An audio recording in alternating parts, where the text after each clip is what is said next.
Hello everyone, welcome back to this channel, and today I would like to show you about iPhone tutorial, and I would like to show you how you can check the device that connect into the Bluetooth on iPhone.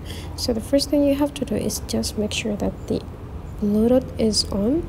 You'll see on the top side here, if the Bluetooth is on, there will be like blue color behind this icon, and it's still white, so means that it's off. Let's just tap it to make it on.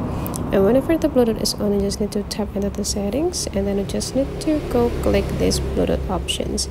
So to check the device that connect into your device could be in here. This is my device, means that this is the recent or the history of the device that have been connected to you. If you want to reconnect this device, make sure that the device is near you or the closest area with you, so that you can match or connecting your device to the other device that you want.